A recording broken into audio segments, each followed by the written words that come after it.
Sources have claimed that the threat of a leak was behind Princess Catherine revealing her cancer treatment to the nation.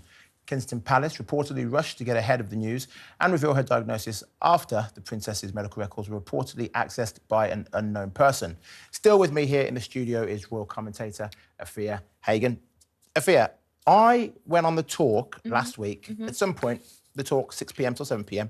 Weekdays. There we go. At some point last week, I went on the talk and I said, I don't think Princess Catherine wanted to tell us this news about the cancer diagnosis. I think something prompted her, whether it's because of all the conspiracy theories and the bad press the royal family were getting, about whether it's really her or not, or whether there's another reason, I don't know. But if she wanted us to know this, I think they'd have handled it differently than the past few weeks. And I got absolutely slammed on social media. How dare you say that about Princess Catherine? Let her live her life, blah, blah, blah, blah, blah. But turns out, actually, I was correct. Now, I think, to be honest, that the Princess of Wales probably would have preferred to tell the wider world what went on with her and her cancer diagnosis when she was ready to perhaps do some campaigning around it, when she was back working in the public sphere. Now, I don't think it's a coincidence that in the week leading up to her announcement, we did have the story of someone trying to breach records at the London clinic, accessing her private information. And then we found out more about her health issues a few days later, literally. I don't think that's a coincidence. Now, it's thought that this data breach perhaps happened in January. Why were we being told about it in that particular week of March? Why were we finding out like 6 to 8 weeks later? I don't think that it's a coincidence. Now, we do know that because of her 3 children, Charlotte, George and Louis, that she wanted to take the time to tell them when she was good and ready.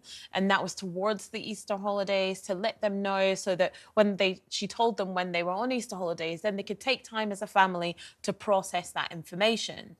But in terms of telling the wider world, I think I do agree with you that she probably would have liked to have waited, but there was a certain amount of pressure. And I don't think it was actually because of all the conspiracy theories on social media. I think it was probably because of this data breach more than anything, that their hands were forced in some way.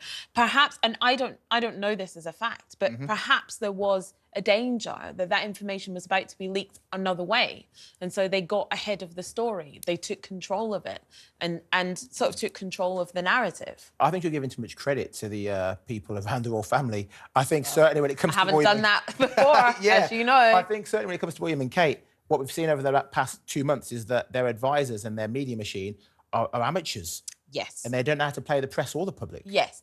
I think there's been some really, really critically poor crisis management by Kensington Palace in this whole episode from start to finish. You know, whether it's trying to keep the privacy of the Prince and Princess of Wales, whether it's leaving this information vacuum and thinking that people will be okay with that, not getting ahead of the curve, not addressing any of the conspiracy theories. I still believe, and I'll say this, that the Princess of Wales was thrown under the bus in the apology for the photoshopped picture, which should never have gone out in the first place. You know, all these things are textbook mistakes. If you're teaching a public relations and marketing class, this is a case study of how not to do PR and communications. Absolutely. 100%. Yeah. So, yeah, I probably am giving them far too much credit. Well, regards the person or persons who tried to access the data, her medical data at the hospital, what's going to happen to them? Oh, that's a really good question. Now, in the week leading up to the Princess of Wales telling us her cancer diagnosis on March the 22nd, we were told that there was 3 people that were under investigation. Now, we don't know anything about those 3 people, but if it's found that one or all or a couple of them managed to access her data, I mean, they are facing criminal charges because that's a data breach, it's a privacy breach. You know, you have that oath between nurses and doctors and patients and everything. And if that has been broken in any way, then there could be some really serious consequences. Now, this type of thing has happened inadvertently before to the Princess of Wales when she was in hospital, I think in 2012 when she had morning sickness. And you had that really unfortunate incident where you had a radio station called up and tricked this nurse into giving them information. And she was so traumatized by what happened that she took her own life. Yeah. Which is absolutely terrible. Married mother of two. A really, really horrible episode. And so, gosh, don't want that ever to happen again. But they do take their privacy very seriously, and so they should. So I think whoever it is, if someone has accessed that information, if they have it in their possession, and if they were going to sell it to the highest bidder, they're in serious trouble.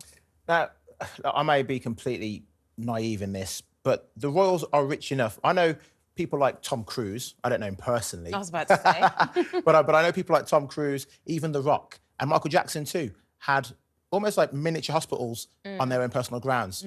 If they need to have an operation done, they could have more equipment brought in and the surgeons and specialists would go there and do that. Why don't the royal family have anything like that going on? Well, they do have their own physicians and doctors, and they do have they have a royal doctor, a royal head of household, as it were. But I think for these particular procedures, they felt that the London Clinic, which is a highly regarded, or was before this potential data breach. JFK had been treated there. Yeah, it's a highly regarded clinic in central London that does some incredible treatment. So they felt that this was the best place for them to be. But if it has happened, that there has been a data breach, and it's notable that this data breach was only the Princess of Wales' information and not the King's information as well. I think if that has happened, then they'll have to question about potentially having treatment there going forward. You think they could move to another hospital? But where else would they go? What would the other hospital be? Homerton's quite good. Homerton. You know what? They should just, go to the NHS. Yeah. That'll show that they're real royals of the people. That's right. Good enough for us, good enough for them. Exactly. Has there been any update on Kate's condition? No, and we shouldn't expect one. We should absolutely not expect one. So initially, back in January, we were told potentially we'll see the Princess of Wales over Easter, after Easter. Easter Sunday, we didn't see the Prince and Princess of Wales and their children. We were told that we wouldn't. We did see the King and Queen and other members of the royal family. We shouldn't expect regular updates on the Princess of Wales from here on in. The next one we will get will probably be, and she's back to work at X event at this time. That's how they want it. Trooping of the colours, maybe? Trooping the colour, 8th of June and 15th of June. There's 2 separate events.